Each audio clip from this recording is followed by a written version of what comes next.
In today's world, we talk about strength as if it's something you can buy in a bottle. Steroids, testosterone boosters, protein shakes, the entire gym culture of modern America revolves around building power, chasing muscle, and sometimes even flirting with aggression. We see it in sports, in movies, and maybe even in ourselves, that rush of adrenaline, the heat of competition, the thrill of being stronger than the person next to you. But here's a thought that stops people in their tracks. What if the ultimate test of strength wasn't at a gym or in a ring, but against another kind of human altogether? Imagine stepping into the same world as a Neanderthal, not the cartoonish caveman from pop culture, but a real, living being who once walked the same earth we do. The question sounds wild, almost like science fiction, yet it's one of the most fascinating debates in paleoanthropology. If a Neanderthal and a modern human fought, who would win? Would it be us, with our technique and endurance, or them, with their raw power and animal-like instincts? In this story, we're not just comparing muscles. We're diving into the hidden mechanics of evolution, the genes that forged their bodies, the hormones that fueled their aggression, and the brutal environments that shaped their strength. Every fragment of bone, every twist of DNA tells a story about what it means to be powerful. And maybe, just maybe, by the end of this, we'll have to face an uncomfortable truth that we, the so-called pinnacle of human progress, might actually be the weaker ones. When you picture a Neanderthal, forget the hunched caveman image from old textbooks. Instead, imagine a being forged by ice, hunger, and survival, a human built for power in its purest form. Their bodies were compact but dense, built like nature's version of a powerlifter.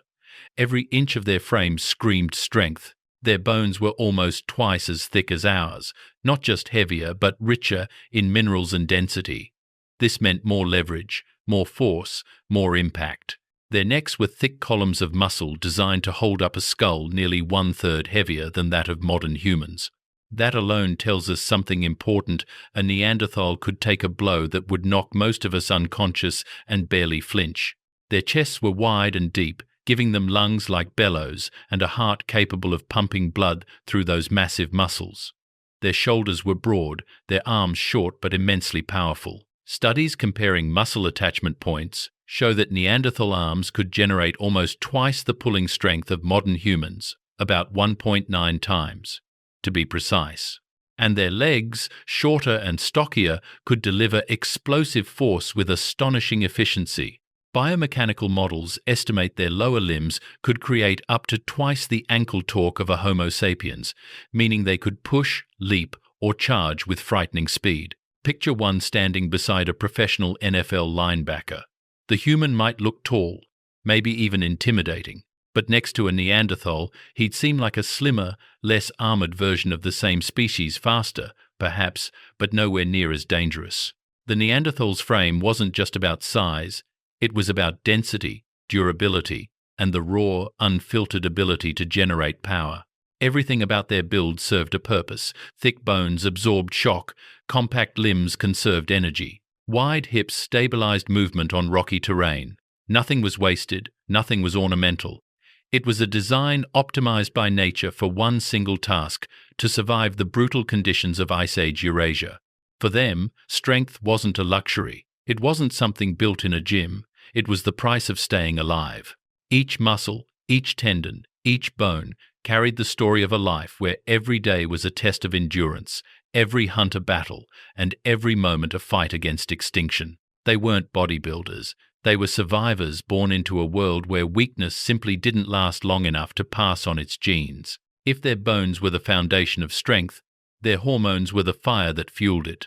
The Neanderthal body ran on a different chemistry, a system flooded with androgens like testosterone that sculpted muscle, sharpened reflexes, and heightened aggression. These weren't bodybuilders chasing aesthetics.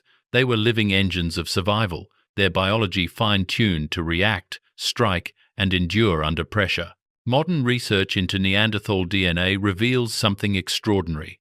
Across their genomes, scientists have identified 39 distinct gene variants associated with power and muscle performance, more than what we see in most living humans today. These genetic codes governed everything from muscle fiber density to the rate at which energy was released in a burst of movement.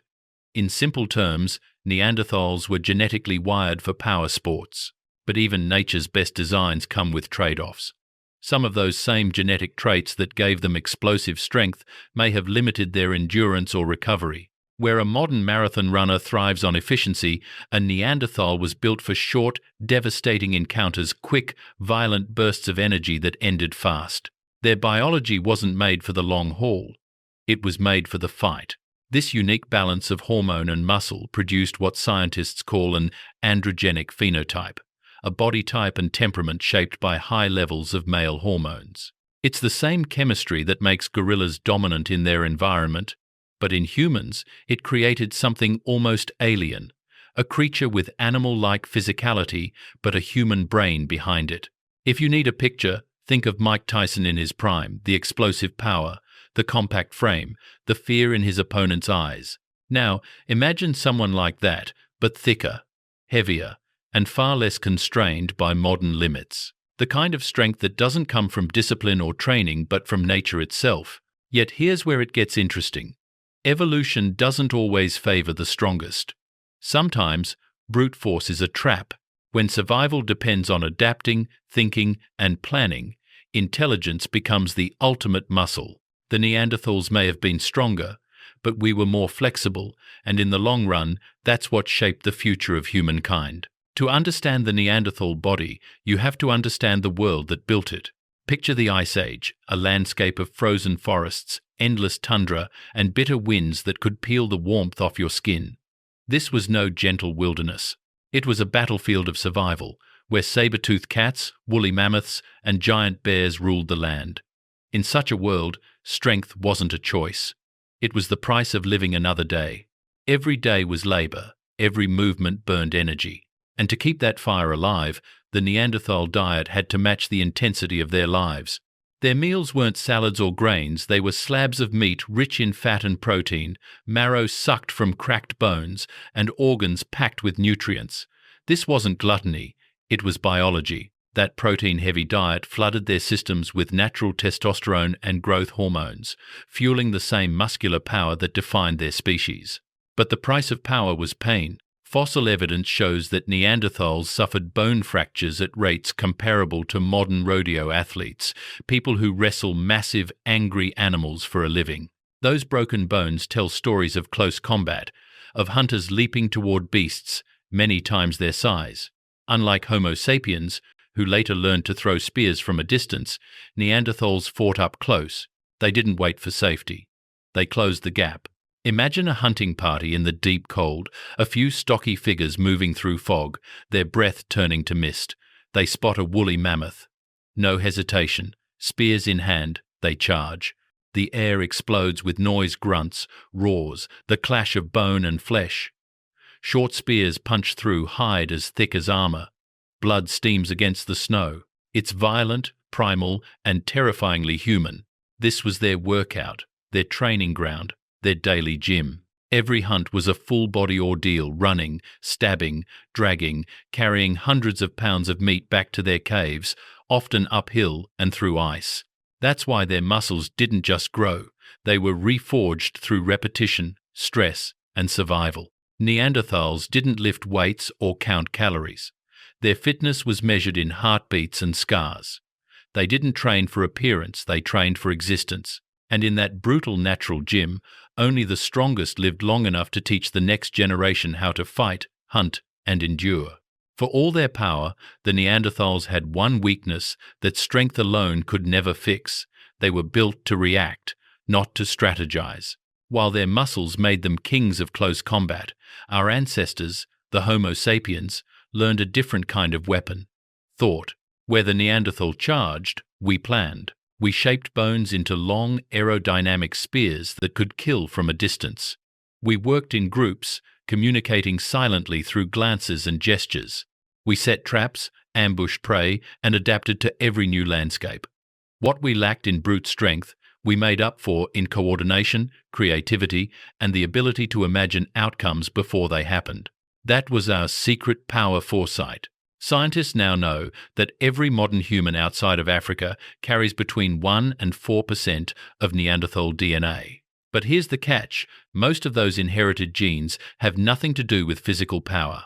They influence skin tone, hair texture, and immune responses, not the dense muscle fibers or bone thickness that once defined our ancient cousins.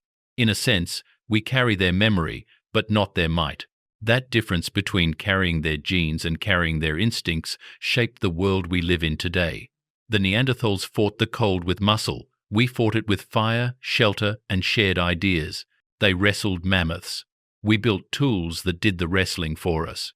And over thousands of years, evolution began rewarding something new: intelligence as a survival skill. Maybe that's the great paradox of being human. Power made the Neanderthal mighty, but weakness made us wise. Our fragility forced us to think, to invent, to cooperate, to evolve. Strength may win a battle, but strategy wins a species. And that's why, when the Ice Age finally ended, it wasn't the strongest who stood on top of the world, it was the clever ones. In the end, the story of Neanderthals and Homo sapiens isn't just about muscle versus mind. It's about two different ways of surviving. The Neanderthal was power incarnate: dense bones, thick muscles, and hormone-fueled aggression that made him the ultimate predator of his time. We, on the other hand, were thinkers, fragile, lean, but endlessly adaptable. They conquered their world with strength. We conquered ours with imagination. If these two species stood face to face today, the fight might not look the way you'd expect. Yes, the Neanderthal might still outmatch us in raw force, but we've evolved far beyond fists and instinct. Our weapons are no longer made of stone. They're made of knowledge, technology, and creativity. We've learned to harness the world itself, to bend nature, energy, and even our own biology to our will. In that sense, the modern human has become something entirely new, not the strongest creature, but perhaps the most dangerous one ever to exist. And yet, a part of the Neanderthal still lives within us. It lingers in our DNA, in that primal spark that drives us to push limits, to fight for survival, to chase greatness, even when we don't need to. That same fire that once burned in the Ice Age still flickers in every act of human courage and ambition. So maybe the story isn't about who would win in a fight. Maybe it's about how both sides of humanity, the brute and the thinker, made us who we are. The question of our origins isn't buried in some ancient cave. It's written inside us, in every cell, in every breath. Stay curious, keep searching, because the story of us is still being written in our DNA.